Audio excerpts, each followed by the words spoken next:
Hi நண்பா, வணக்கம். நான் தான் உங்கள் குமார் பேசுகிறேன். இன்றைக்கி நம்ம என்ன பார்க்க போகிறோம்னா, 10ஆம் வகுப்பில் புதிய தமிழ் புத்தகத்தில் இயல் 1 இருக்குது. இந்த இயல் 1 பகுதியிலிருந்து லைன் பை லைன் கொஷினை நம்ம பார்க்க போகிறோம். எவ்வளோ கேள்வி இருக்குன்னா, கிட்டத்தட்ட 80 கேள்வி இருக்குதுங்க. செய்யுள், உரைநடை, இலக்கணம், மொழித்திறன் பயிற்சி எல்லாத்தையுமே நான் எடுத்துகிட்டு வந்துட்டேன். 80 கேள்வி தான் இருக்குது. இதை முழுமையாக பார்த்து யூஸ் பண்ணிக்கோங்க. நான் எப்படி கொண்டு வந்திருக்கேன்னா, கேள்வி பதிலாக தான் கொண்டு வந்திருக்கேன். நீங்கள் ஆல்ரெடி படிச்சிருக்கீங்க அப்படின்னா டெஸ்ட் மாதிரி போட்டு பாருங்கள். நான் படிக்கல குமார் அப்படிங்கிறவங்க அப்படியே பொறுமையாக என்ன அப்படிங்கிறத கவனிங்க போதும். இதே மாதிரி நிறைய வீடியோக்கள் வந்துட்டுருக்கு. நம்ம சேனலை சப்ஸ்கிரைப் பண்ணிவிட்டு அப்படியே முடிஞ்சால் லைக் போட்டு நமக்கும் கொஞ்சம் சப்போர்ட் பண்ணிவிட்டு வீடியோவை பாருங்கள். சரி, கேள்விகளை பார்க்கலாங்களா? ஃபஸ்ட்டு கேள்வியை பாருங்கள். சாகும்போதும் தமிழ் படித்து சாக வேண்டும், எந்தன் சாம்பலும் தமிழ் மணந்து வேக வேண்டும் என்று பாடியவர் யார்?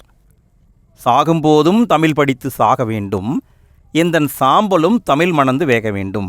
இப்படி பாடியவர் கா. சச்சிதானந்தன். மண்ணும் சிலம்பே மணிமேகலை வடிவே, முன்னும் நினைவால் முடிதாள வாழ்த்துவமே என்னும் பாடல் உள்ள நூல் எது? மண்ணும் சிலம்பே மணிமேகலை வடிவே, முன்னும் நினைவால் முடிதாள வாழ்த்துவமே. இப்படி ஒரு பாட்டு இருக்குது. இந்த பாட்டு வரி இருக்கிற நூல் கனிச்சாறு. கனிச்சாறில் குறிப்பாக 1வது தொகுதியில் இருக்கும். உங்கள்கிட்ட நான் ஒரு கேள்வியை கேட்குறேன், இது நீங்கள் படிச்சிருப்பீங்க. இந்த கனிச்சாறு அப்படிங்கிற நூல் எத்தனை தொகுதிகளை கொண்டது? எத்தனை தொகுதிகளை கொண்டது? இதை மறக்காமல் கமெண்ட்டில் போட்டுவிடுங்க. அடுத்த கேள்வியை பாருங்கள். சொல்லாராய்ச்சியில் பாவாணரும் வியந்த பெருமகனார் யார்? சொல் ஆராய்ச்சியில் இவரை பார்த்து பாவாணர் அவரே வியந்திருக்காராமா. அவர் ரா. இளங்குமரனார். சொல்லாராய்ச்சியில் பாவாணரும் வியந்த பெருமகனார் ரா. இளங்குமரனார். பாவலரேறு பெருஞ்சித்திரனார் எந்தெந்த இதழ்களின் வழியாக தமிழ் உணர்வை உலகமெங்கும் பரப்பினார்? பாவலரேறு பெருஞ்சித்திரனார் எந்த இதழ்களின் வழியாக தமிழ் உணர்வை உலகமெங்கும் பரப்பினார்? இதற்கான பதில் தென்மொழி, தமிழ்ச்சிட்டு. இந்த ரெண்டுமே இதழ்கள். கனிச்சாறு, கொய்யாக்கனி ரெண்டுமே அவர் எழுதிய புத்தகம்தான். ஆனால் இது இதழ் கிடையாது. சரிங்களா? அடுத்த கேள்வி. இமைகளை மூடியபடி எழுதும் ஆற்றல் பெற்ற இருவர் யார்? கண்ணை மூடிக்கிட்டே எழுதுவாங்க 2 பேர். இதற்கான விடை ஒருத்தர் திருவி கல்யாணசுந்தரனார், இன்னொருத்தர் ரா. இளங்குமரனார். அடுத்த கேள்வியை பாருங்கள். பாவலரேறு பெருஞ்சித்திரனாரின் இயற்பெயர் என்ன? பாவலரேறு பெருஞ்சித்திரனார் இவருடைய இயற்பெயர் மாணிக்கம். மாணிக்கம். உலக பெருந்தமிழர் என அழைக்கப்படுபவர் யார்? உலக பெருந்தமிழர் என அழைக்கப்படுபவர் ரா. இளங்குமரனார். உலக பெருந்தமிழர் ரா. இளங்குமரனார். பெருஞ்சித்திரனாரின் நூல்களுள் பொருந்தாதது எது? கீழே இருக்கிற 4 நூலில் எது பெருஞ்சித்திரனார் எழுதாத நூல்? இதற்கான பதில் மகபுகுவஞ்சி அவர் எழுதியிருப்பார். எண்சுவை 80 கரெக்டு. உலகியல் 100 எல்லாமே அவர் எழுதினது. ஏர் 70 என்பது கம்பர் எழுதிய நூல். அதனால் இதுதான் பொருந்தாதது. அடுத்த கேள்வி. சந்த கவிமணி என அழைக்கப்படுபவர் யார்? சந்த கவிமணி என அழைக்கப்படுபவர் தமிழ் அழகனார். சந்த கவிமணி தமிழ் அழகனார். தமிழுக்கு கருவூலமாக அமைந்த திருக்குறள் மெய்ப்பொருளுரை என்னும் நூலை எழுதியவர் யார்? தமிழுக்கு கருவூலமாக அமைந்தது திருக்குறள் மெய்ப்பொருளுரை. இந்த நூலை எழுதியவர் பாவலரேறு பெருஞ்சித்திரனார். பாவலரேறு பெருஞ்சித்திரனார். ரா. இளங்குமரனார் எழுதிய நூல்களுள் சரியானது எது? ரா. இளங்குமரனார் நிறைய நூல்கள் எழுதினார். கீழக்கரில் எது சரின்னு பார்த்தீங்கன்னா, திருக்குறள் தமிழ் மரபுரை அவர் எழுதினது, காக்கை பாடினிய உரை, புறத்திரட்டு உரை, யாப்பெருங்கல உரை எல்லாமே சரியானது தான். அடுத்த கேள்வியை பாருங்கள். நூல்களை அடைமொழியுடன் பொருத்துக. இங்கே இருக்கிறது எல்லாமே 8 தொகை நூல்கள். 8 தொகை நூல்களுக்கு அடைமொழி இருக்குது. இங்கே விடைன்னு பார்த்தீங்கன்னா, நல்ல குறுந்தொகை, ஒத்த பதிற்று 10, ஓங்கு பரிபாடல், கற்றறிந்தோர் ஏத்தும் கலித்தொகை. இதை நல்லா பார்த்துக்கோங்க ஃப்ரெண்ட்ஸ். எக்ஸாமில் கண்டிப்பாக கேட்க வாய்ப்பு இருக்குது. நாடும் மொழியும் நமதிரு கண்கள் என்று பாடியவர் யார்? நாடும் மொழியும் நமது இரு கண்கள் என்று பாடியவர் மகாகவி பாரதியார். மகாகவி பாரதியார். தமிழ் அழகனாரின் இயற்பெயர் என்ன? சந்த கவிமணின்னு பார்த்தோம். தமிழ் அழகனாரின் இயற்பெயர் சண்முக சுந்தரம். சண்முக சுந்தரம். தமிழுக்கே சிறப்பாக உரியனவாக கருதப்படும் சொற்கள் மட்டுமின்றி தெலுங்கு, கன்னடம் முதலிய பிற திராவிட மொழிகளுக்கு உரியனவாக கருதப்படும் சொற்களும் தமிழில் உள்ளன என்றவர் யார்? தமிழுக்கே சிறப்பாக இருக்கிற சொல் மட்டும் கிடையாது, தெலுங்கு மொழிக்கு உரியது, கன்னட மொழிக்கு உரியது எல்லாமே தமிழ் மொழியிலும் இருக்குது என்று சொன்னவர் கால்டுவெல். கால்டுவெல் எழுதியது திராவிட மொழிகளின் ஒப்பிலக்கணம். அந்த நூலில் தான் சொல்லியிருப்பார். அடுத்து பாருங்கள், அடி வகைகளை பொறுத்துக. தாவரத்துடைய அடி வகையை பொருத்தணும். இதுக்கு கொஞ்சம் டைம் எடுக்கும் ஃப்ரெண்ட்ஸ். இதே மாதிரி நிறைய வீடியோக்கள் அடுத்தடுத்து வந்துகிட்டே இருக்குங்க. எக்ஸாமுக்குள்ளே முடிஞ்ச அளவுக்கு அப்லோட் பண்ணிடுறோம். சரி, விடையை பார்க்கலாங்களா? தாள் அப்படின்னு பார்த்தீங்கன்னா நெல், கேழ்வரகு இதனுடைய அடிப்பகுதியை தாள்னு சொல்லுவோம். தண்டுன்னு பார்த்தீங்கன்னா கீரை, வாழை இந்த ரெண்டையுமே தண்டுன்னு சொல்லுவோம். கோல் அப்படின்னு பார்த்தீங்கன்னா நெட்டி, மிளகாய் செடி இதை வந்து கோல்னு சொல்லுவோம். குத்துச்செடி, புதர் அதனுடைய அடிப்பகுதியை தூருன்னு சொல்லுவோம்.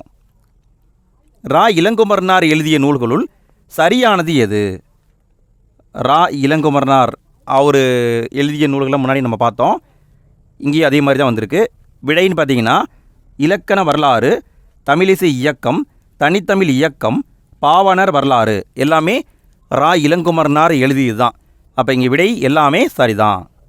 அடுத்த கேள்வியை பாருங்கள், அடிவகை சொற்களை பொறுத்துக. இங்கேயும் அதே மாதிரி தான், தாவரத்துடைய அடிப்பகுதியை பொருத்தணும். விடையை பார்க்கலாங்களா? தட்டு அப்படின்னா கம்பு, சோளம் இதனுடைய அடிப்பகுதியை தட்டுன்னு சொல்லுவோம். கரும்புடைய அடிப்பகுதியை களின்னு சொல்லுவோம். மூங்கிலுடைய அடிப்பகுதியை களைன்னு சொல்லுவோம். புளிய மரம், வேப்ப மரத்துடைய அடிப்பகுதியை அடிமரம்னு சொல்லுவோம். இரட்டுற மொழிதல் அணியின் வேறு பெயர் என்ன? இரட்டுற மொழிதல் அணி இதனுடைய வேறு பெயர் சிலேடை அணி. சிலேடை அணி. அடுத்த கேள்வியை பாருங்கள், கிளையின் பிரிவுகளை பொறுத்துக. கிளையுடைய பிரிவுகளை பொருத்தணும். இப்படிலாம் கேள்வி வருமானு கேட்டிங்கன்னா கண்டிப்பாக கேள்வி வந்திருக்குதுங்க. போன குரூப் 4 எக்ஸாம்லாம் கேட்டிருக்காங்க. விடையை பார்க்கலாங்களா? குச்சியின் பிரிவு இனுக்கு, போத்தின் பிரிவு குச்சி, சினையின் பிரிவு போத்து, கவையின் பிரிவு கொப்பு அல்லது கொம்பு. இதுதான் கரெக்டு. தமிழ் அழகனார் எத்தனை சிற்றிலக்கிய நூல்களை படைத்துள்ளார்? தமிழ் அழகனார் எத்தனை சிற்றிலக்கிய நூல்களை படைத்துள்ளார்? இதற்கான பதில் 12 சிற்றிலக்கிய நூல்களை எழுதியிருக்காருங்க. 12. அடுத்த கேள்வி, காய்ந்த அடிகளை பொறுத்துக. அடிமரம் காஞ்சிருச்சுன்னா அதுக்கு என்னென்ன பேருன்னு கேட்டிருக்காங்க. விடையை பார்க்கலாங்களா? சுள்ளி அப்படின்னா காய்ந்த குச்சி, விறகு அப்படின்னா காய்ந்த சிறு கிளை, வெங்களினா காய்ந்த களி, கட்டைனா காய்ந்த கொம்பு, கவை, அடி இதுக்கு கட்டைன்னு பேர்.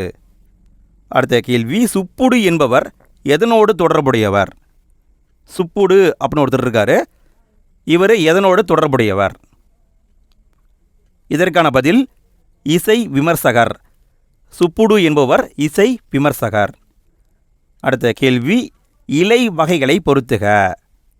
தாவரத்துடைய இலை வகைகளை கரெக்டாக பொருத்தணும். விடையை பார்க்கலாங்களா? இலை அப்படின்னு பார்த்தீங்கன்னா புளிய மரத்துடைய இலை, வேப்ப மரத்துடைய இலைன்னு சொல்லுவோம். இலை வந்து அதுக்கு வரும்.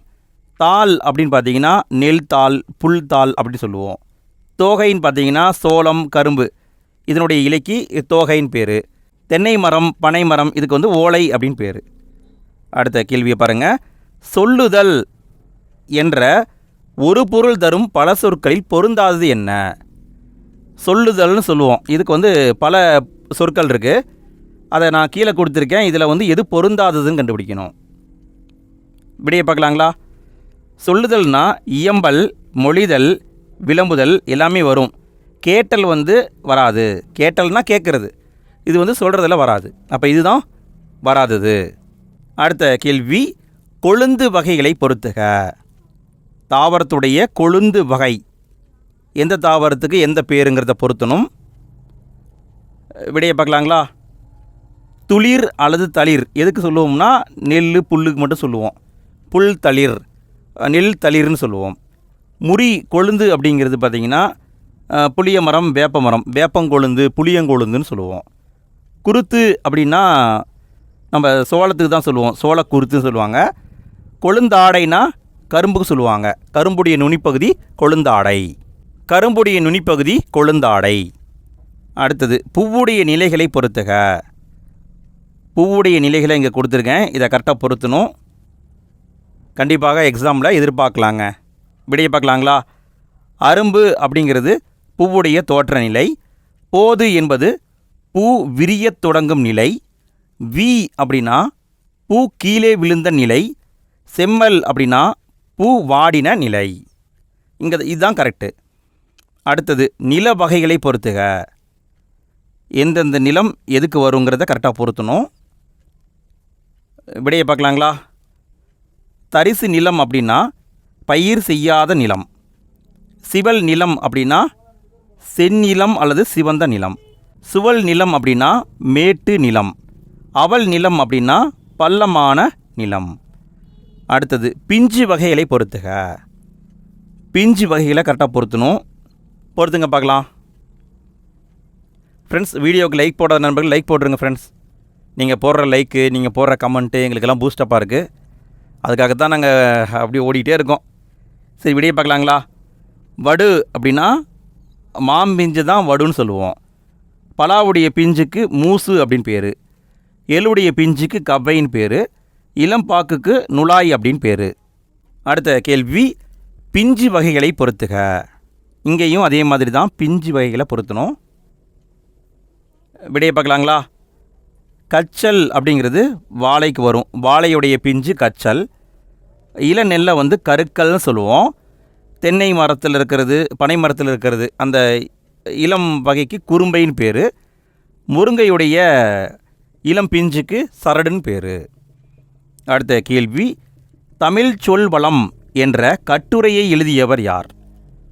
தமிழ் சொல் வளம் என்ற கட்டுரையை எழுதியவர் தேவநேய பாவாணர். தேவநேய பாவாணர். அடுத்தது குலை வகைகளை பொறுத்துக.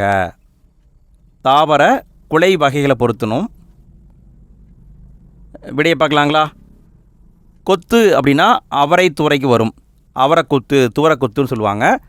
குலை அப்படின்னா கொடி, முந்திரி இதுக்கு வரும். முந்திரி குலை இப்படி நம்ம சொல்லுவோம். தாறு அப்படின்னா வாழை மரத்துக்கு வரும், எல்லாருக்குமே தெரியும். அழகு அல்லது குரல் அப்படின்னா நெல் திணைக்கு வரும். அடுத்தது கெட்டுப்போன காய்கனி வகைகளை பொறுத்துக. கெட்டுப்போன காய்கனி வகைகள், இதுக்கான பேரை கரெக்டாக பொருத்தணும். விடையை பார்க்கலாங்களா? சூம்பல் அப்படின்னா நுனியில் சுருங்கிய காய். சிவியல் அப்படின்னா சுருங்கிய பழம். அழியல் அப்படின்னா குழுகுழுத்த பழம். சொண்டு அப்படின்னா பதறாய் போன மிளகாய். இதை போன எக்ஸாமில் கேட்டிருந்தாங்கன்னு நினைக்கிறேன் ஃப்ரெண்ட்ஸ். இந்த கேள்வி வந்திருந்தது. அடுத்த கேள்வியை பாருங்கள். மொழி ஞாயிறு என அழைக்கப்படுபவர் யார்? மொழி ஞாயிறு என அழைக்கப்படுபவர் தேவநேய பாவாணர். மொழி ஞாயிறு தேவநேய பாவாணர். அடுத்தது கெட்டுப்போன காய்கனி வகைகளை பொறுத்துக. கெட்டுப்போன காய்கனி வகைகளை நம்ம பொருத்தணும். பொறுத்துங்க பார்க்கலாம். விடையை பார்க்கலாங்களா? கூகைக்காய் அப்படின்னா கோட்டான் அமர்ந்த காய் தான் கூகைக்காய். தேரைக்காய்னா தேரை அமர்ந்தது. அல்லிக்காய்னா தேரையால் கெட்ட தேங்காய். நல்லா கவனிங்க, தேரையால் கெட்ட தேங்காய்க்கு தான் அல்லிக்காயின்னு பேர். ஒல்லிக்காய் அப்படின்னா தென்னை மரத்தில் கெட்ட காய், மரத்திலேயே கெட்டுருச்சுன்னா அதை தான் ஒல்லிக்காய் சொல்லுவாங்க. அடுத்தது பழத்தோல் வகையை பொறுத்துக. பழத்துடைய தோல் வகையை பொருத்தணும். பொறுத்துங்க பார்க்கலாம். விடையை பார்க்கலாங்களா? தொளி அப்படின்னா மென்மையானது. தோல் அப்படின்னா திண்ணமானது. தோடு அப்படின்னா வன்மையானது. ஓடு அப்படின்னா மிக வன்மையானது. அடுத்த கேள்வி, தமிழ் சொல்லாராய்ச்சியில் உச்சம் தொட்டவர். உலகத் தமிழ் கழகத்தை நிறுவி தலைவராக இருந்தவர் யார்? தமிழ் சொல்லாராய்ச்சியில் உச்சம் தொட்டவர், உலகத் தமிழ் கழகத்தை நிறுவி அதன் தலைவராக இருந்தவர் தேவநேய பாவாணர். தேவநேய பாவாணர். பழத்தோல் வகையை பொறுத்துக. பழத்துடைய தோல் வகையை பொருத்தணும். பொறுத்துங்க பார்க்கலாம். பழத்துடைய தோல் வகை. விடையை பார்க்கலாங்களா? சுரக்காய் இருக்கு இல்லைங்களா? சுரக்காயுடைய ஓட்டத்தான் குடுக்கைன்னு சொல்லுவோம். மட்டை எதுக்கு வரும்னா தேங்காய்க்கு வரும். தேங்காயுடைய தோல் வந்து மட்டை. உமி அப்படிங்கிறது நெல் கம்புக்கு வரும். நெல் உமி, கம்பு உமின்னு சொல்லுவாங்க. கொம்மைனா வரகு கேழ்வரகுக்கு வரும். கொம்மை. அடுத்த கேள்வி, மணி வகைகளை பொறுத்துக. மணி வகைகளை பொருத்தணும். விடையை பார்க்கலாங்களா? கூலம் எதுக்கு வரும்னா நெல், புல், கம்பு இதனுடைய மணியை கூலம்னு சொல்லுவாங்க. பயிருன்னு பார்த்தீங்கன்னா அவரை பயிறு, உளுந்த பயிருன்னு சொல்லுவாங்க. கடலைனா வேர்க்கடலை வரும். விதைனா கத்தரி, மிளகாய் இதனுடைய மணி வகையை விதைன்னு சொல்லுவாங்க. அடுத்த கேள்வி, மணி வகைகளை பொறுத்துக. இங்கேயும் மணி வகைகளை பொருத்தணும். பொறுத்துங்க பார்க்கலாம். விடையை பார்க்கலாங்களா? கால் அப்படின்னா புலி, காஞ்சிரை இதுக்கு வந்து கால் அப்படிங்கிறது வரும். முத்து அப்படின்னா வேம்பு, ஆமணக்கு அதனுடைய விதையை முத்துன்னு சொல்லுவாங்க. மாமரம், பனைமரம் இதனுடைய பழங்களை கொட்டைன்னு சொல்லுவாங்க. முதிரைனா அவரை, துவரைக்கு முதிரைன்னு வரும்.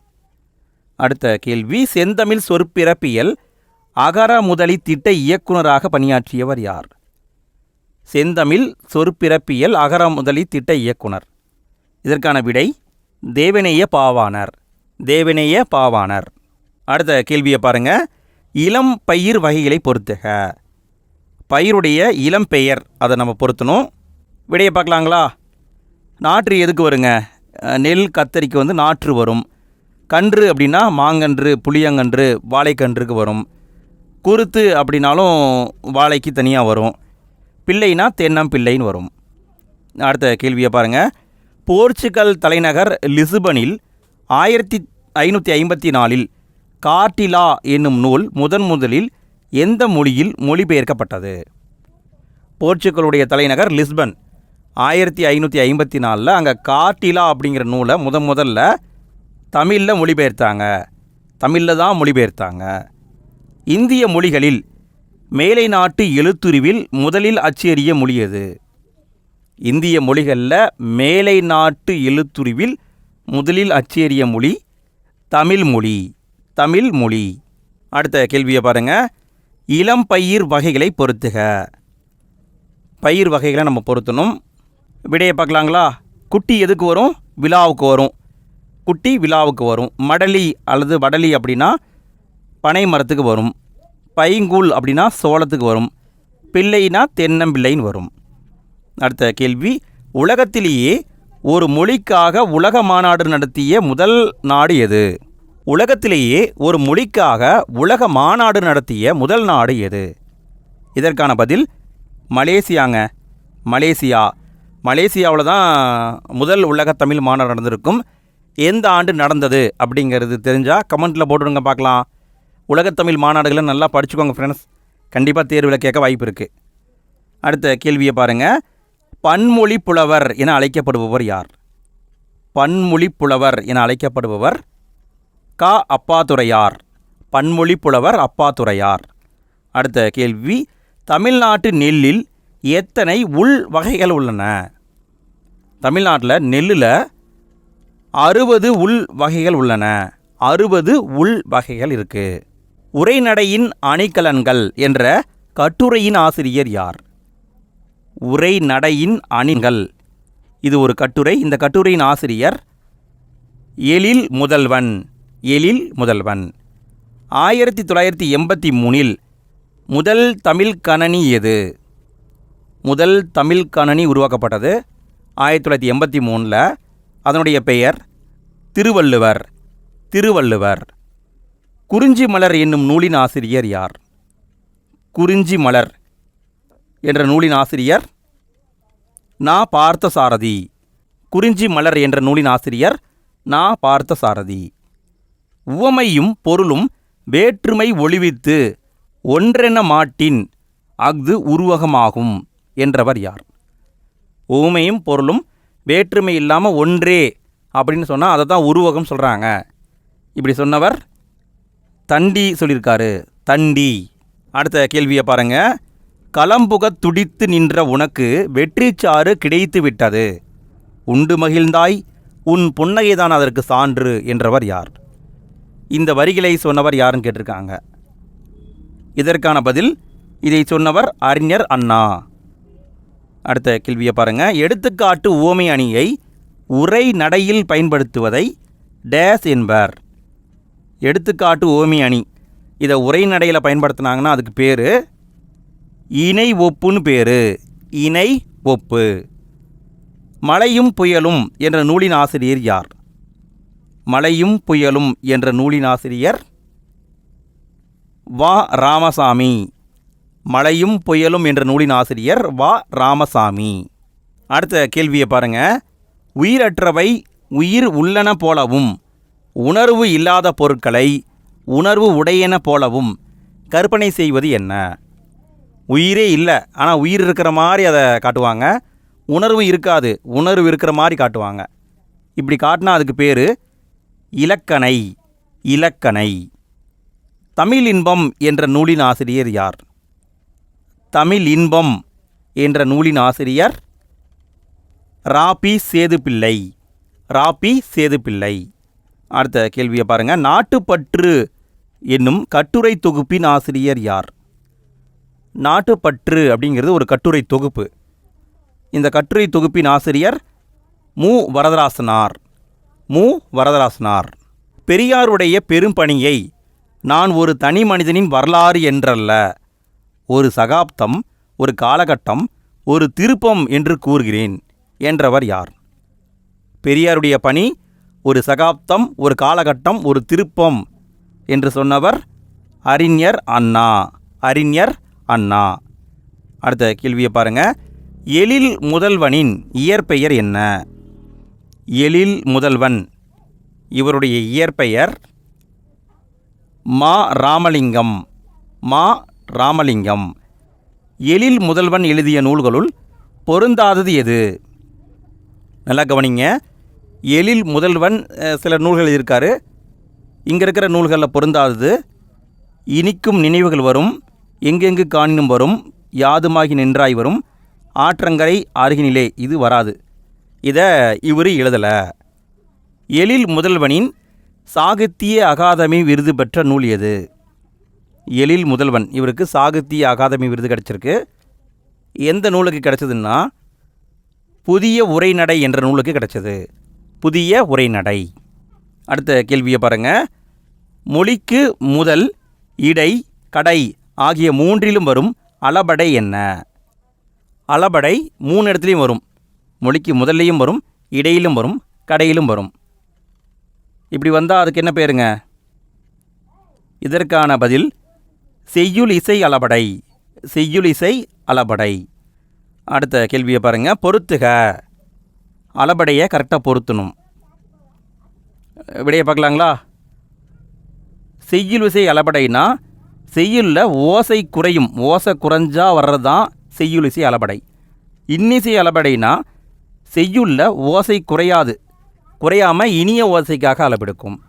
சொல்லிசை அளபடைனா பெயர் சொல் எச்சச்சொல்லாக மாறும். ஒற்றளபடைனா 10 மெய்யெழுத்துக்கள் அளபெடுக்கும். 10 மெய்யெழுத்து ப்ளஸ் ஆயுத எழுத்து, மொத்தம் 11ங்க. சரிங்களா? 10 மெய்யெழுத்து ப்ளஸ் ஒரு ஆயுத எழுத்து அளபெடுக்கும். அடுத்த கேள்வியை பாருங்கள். உரநசையி உள்ளம் துணையாகச் சென்றார், வரநசையி இன்னும் உளேன், இதில் வந்துள்ள அளபடை என்ன? இது ஒரு திருக்குறள். இந்த திருக்குறளில் வந்திருக்கிற அளபடை ஈ அப்படிங்கிறது வந்தாவே அது சொல்லிசை அளபடை. நல்லா ஞாபகம் வச்சுக்கோங்க. ஈ வந்தாவே சொல்லிசை அளபடை. கெடுப்பதும் கெட்டார்க்குச் சார்பாய் மற்றாங்கே எடுப்பதுவும் எல்லாம் மலை, இதில் வந்திருக்கிற அளபடை என்ன? கெடுப்பதுவும் கெட்டார்க்குச் சார்பாய் மற்றாங்கே எடுப்பதுவும் எல்லாம் மலை. இங்கே பார்த்தீங்கன்னா செய்யுள்ள ஓசை குறையில, இனிய ஓசைக்காகத்தான் இப்படி வந்திருக்கு. அப்போ வந்திருக்கிறது இன்னிசை அளபடை. ஒரு மொழி ஒரு பொருளனவாம், தொடர்மொழி பல பொருள் பொது இருமையும் ஏற்பன என்று கூறும் நூல் என்ன? ஒரு மொழினா என்ன, பல மொழினா என்னங்கிற விளக்கத்தை கொடுக்குது. இப்படி சொல்லக்கூடிய நூல் நன்னூல். தொழில் பெயர் பற்றிய தவறான கூற்றை கண்டறிக. நல்லா கவனிங்க ஃப்ரெண்ட்ஸ். தொழில் பெயரை பற்றி தவறான பாயிண்ட் எதுன்னு கண்டுபிடிக்கணும். விடையை பார்க்கலாங்களா? வினையை உணர்த்தி நிற்கும், இது கரெக்டு. காலத்தை காட்டாது, கரெக்டு. படற்கைக்கே உரியது, படற்கை இடத்துல மட்டும்தான் வரும், கரெக்டு. தொழில் செய்யும் கருத்தாவை குறிக்கும் என்பது தவறு, இது வராது. நல்லா கவனிங்க. தொழில் பெயர் காலத்தை காட்டாது, படற்கை இடத்துல மட்டும்தான் வரும். அடுத்த கேள்வியை பாருங்கள். வினையாளனையும் பெயர் பற்றிய கூற்றுகளில் தவறானதை கண்டறிக. முன்ன பார்த்தது தொழில் பெயர், இப்போ நம்ம பார்க்குறது வினையாளனையும் பெயர். இங்கே விடைன்னு பார்த்தீங்கன்னா தொழில் செய்யும் கருத்தாவை குறிக்கும், கரெக்டு. காலம் காட்டும், இது கரெக்டு. முவ்விடத்துக்கும் உரியது, கரெக்டு. வினையை உணர்த்தி நிற்கும் என்பது தவறு. நல்லா பாருங்கள். வினையாளனின் பெயர் காலத்தை காட்டும், 3 இடத்துக்கும் வரும். அடுத்தது பொருத்துக. தொழில் பெயர்களை பொருத்தணும். விடையை பார்க்கலாங்களா? நடத்தல் அப்படிங்கிறது தொழில் பெயர். நடவாமை என்பது எதிர்மறை தொழில் பெயர். தட்டு அப்படிங்கிறது முதல்நிலை தொழில் பெயர். பேரு என்பது முதல்நிலை திரிந்த தொழில் பெயர். அடுத்த கேள்வியை பாருங்கள். மெத்த வணிகலன் என்னும் தொடரில் தமிழ் அழகனார் குறிப்பிடுவது என்ன? மெத்த வணிகலன் இப்படி சொல்லியிருக்காரு. இது வந்து புக் பேக் கொஷினுங்க. விடையை பார்க்கலாங்களா? இந்த தொடரில் தமிழ் அழகனார் குறிப்பிடுவது வணிக கப்பல்களும் 50 காப்பியங்களும். வணிக கப்பல்களும் 50 காப்பியங்களும். அடுத்த கேள்வியை பாருங்கள். காய்ந்த இலையும் காய்ந்த தோகையும் நிலத்துக்கு நல்ல உரங்கள். இந்த தொடரில் அடிக்கோடிட்ட பகுதி குறிப்பிடுவது என்ன? காய்ந்த இலைக்கு என்ன பேர், காய்ந்த தோகைக்கு என்ன பேருன்னு கேட்டிருக்காங்க. விடையை பார்க்கலாங்களா? காய்ந்த இலைக்கு சருகு அப்படின்னு பேர், காய்ந்த தோகைக்கு சண்டு அப்படின்னு பேர். காய்ந்த இலை சருகு, காய்ந்த தோகை சண்டு. அடுத்த கேள்வி. என் தமிழ் நா என்பதை பிரித்தால் எவ்வாறு வரும்? என் தமிழ் நா, இதை பிரிச்சிங்கன்னா என்ன வருங்க? எம் கூட்டல் தமிழ் கூட்டல் நா, இப்படி தான் வரும். அடுத்த கேள்வியை பாருங்கள். கேட்டவர் மகிழ பாடிய பாடல் இது. இந்த தொடரில் இடம்பெற்றுள்ள தொழில் பெயரும் வினையாளனியும் பெயரும் முறையே. கேட்டவர் மகிழ பாடிய பாடல். இந்த தொடரில் பார்த்தீங்கன்னா தொழில் பெயர் எது, வினையாளனின் பெயர் எதுன்னு கண்டுபிடிக்கணும். விடையை பார்க்கலாங்களா? பாடல் அப்படிங்கிறது தொழில் பெயர், கேட்டவர் என்பது வினையாளனின் பெயர். பாடல் கேட்டவர் என்பது சரி. வேர்க்கடலை, மிளகாய் விதை, மாங்கொட்டை ஆகியவற்றை குறிக்கும் பயிர் வகை என்ன? வேர்க்கடலை, மிளகாய் விதை, மாங்கொட்டை இது எல்லாத்தையும் குறிக்கும் பயிர் வகை மணி வகைங்க, மணி வகை. பிழையான தொடரை கண்டறிக. கீழே இருக்கிற தொடரில் எது பிழையான தொடர்னு கண்டுபிடிக்கணும். விடையை பார்க்கலாங்களா? ஒரு தாரில் பல சீப்பு வாழைப்பழங்கள் உள்ளன, இதுதான் கரெக்டு. தாரில் தான் சீப்பு இருக்கும், சீப்பில் வந்து தார் இருக்கா, சரிங்களா? அப்போ மற்ற எல்லாமே தவறு தான். ஒரு தாரில் பல சீப்பு வாழைப்பழங்கள் உள்ளன. அடுத்த கேள்வியை பாருங்கள். 30 காணின் பிறர் மேல் வடுக்கான் வற்றாகும் கீழ். இந்த குறள் அமைந்திருக்கிற அளபடையின் வகையை காண்க. 70 முன்னாடியே நம்ம பார்த்தோம். இதில் வந்து ஓசை குறையலை, இனிய ஓசைக்காக இப்படி அமைச்சிருக்காங்க. அப்போ இன்னிசை அளபடை வந்திருக்கு. இன்னிசை அளபடை. தேனிலே ஊறிய செந்தமிழின் சுவைதேரும் சிலப்பதிகாரமதை ஊனிலே எம்முயிர் உள்ளளவும் நிதம் ஓதி உணர்ந்து இன்புருவமே என்று பாடியவர் யார்? இந்த 2 வரியை தான் கொடுப்பாங்க எக்ஸாம்பிள் எல்லாமே. தேனிலே ஊறிய செந்தமிழின் சுவைதேரும் சிலப்பதிகாரம் என்று சொன்னவர் யாருன்னு கேட்டிருப்பாங்க. இதற்கான விடை கவிமணி தேசிக விநாயகனார். கவிமணி தேசிக விநாயகனார். தென்னாடு விளங்குறத் திகழ்ந்ததின் மொழியே ஊனினும் ஒளிர் ஊறும் ஒண்டமிழ் மொழியே என்று பாடியவர் யார்? தென்னாடு விளங்குறத் திகழ்ந்ததின் மொழியே இப்படி பாடியவர் கா. நமச்சிவாயர். அடுத்த கேள்வியை பாருங்கள். பொறுத்துக. சொற்களையும் அதுக்கான பொருளையும் பொருத்தணும். விடையை பார்க்கலாங்களா? ஃப்ரெண்ட்ஸ், வீடியோவுக்கு லைக் போடாத நண்பர்கள் லைக் போட்டுருங்க ஃப்ரெண்ட்ஸ். இதே மாதிரி நிறைய வீடியோ வருது, எல்லா வீடியோவையும் பார்த்து யூஸ் பண்ணிக்கோங்க. வீடியோ எப்படி இருந்தது, உங்களுடைய மனசில் என்ன தோணுதோ அதையும் கமெண்ட்டில் போட்டுடுங்க. சரி, விடையை பார்க்கலாங்களா? அடவினா காடு, அவல்னா பள்ளம், சவல்னா பிடரி முதுகு வரும், சிறுனா வயல் கோபம் வரும். பொறுத்துக, சொல்லையும் அதுக்கான பொருளையும் பொருத்தணும். விடையை பார்க்கலாங்களா? பலனம் அப்படின்னா வயல், புறவு அப்படின்னா சிறு காடு, தெங்கு அப்படின்னா தேங்காய், வேரி அப்படின்னா தேன். அடுத்தது கலைச்சொற்களை பொறுத்துக. இந்த 2 கொஸ்டின் தாங்க முடிய போகிறது. 10ஆம் வகுப்பு இயல் 2 அதுக்கான வீடியோ ரெடி பண்ணோன்னே நான் எண்டு ஸ்க்ரீனில் கொடுக்குறேன். நீங்கள் ஃப்யூச்சரில் வீடியோவை பார்க்குறீங்க அப்படின்னா எண்டு ஸ்க்ரீனை டச் பண்ணால் போதும், அடுத்த பாகம் உங்களுக்கு கிடச்சிரும். இல்லைன்னா ஃபஸ்ட்டு கமெண்ட்டை செக் பண்ணி பாருங்கள், அதுலேயும் நான் லிங்க் கொடுக்குறேன். விடையை பார்க்கலாங்களா? வவ்வல் அப்படின்னா உயிரெழுத்து, கான்சோனன்ட் அப்படின்னா மெய்யெழுத்து, ஹோமோகிராஃப்னா ஒப்பெழுத்து, மோனோலிங்குவல்னா ஒரு மொழி. அடுத்தது கலைச்சொற்களை பொறுத்துக. கடைசி கேள்விக்கு வந்தாச்சுங்க. விடையை பார்க்கலாங்களா? கான்வர்சேஷன்னா உரையாடல், டிஸ்கஷன்னா கலந்துரையாடல், வாட்ஸ்அப்னா புலனம், ஆப்னா செயலி. அவ்வளோதான் ஃப்ரெண்ட்ஸ், ஃபஸ்ட்டு இயலை நம்ம சூப்பராக கம்ப்ளீட் பண்ணிட்டோம். அடுத்தடுத்த இயலையும் இதே மாதிரி வீடியோவை ரெடி பண்ணி போட போகிறோம். எல்லா வீடியோவும் பார்த்து யூஸ் பண்ணிக்கோங்க. ஓகே ஃப்ரெண்ட்ஸ், அடுத்த வீடியோவில் சந்திப்போம். தேங்க்யூ.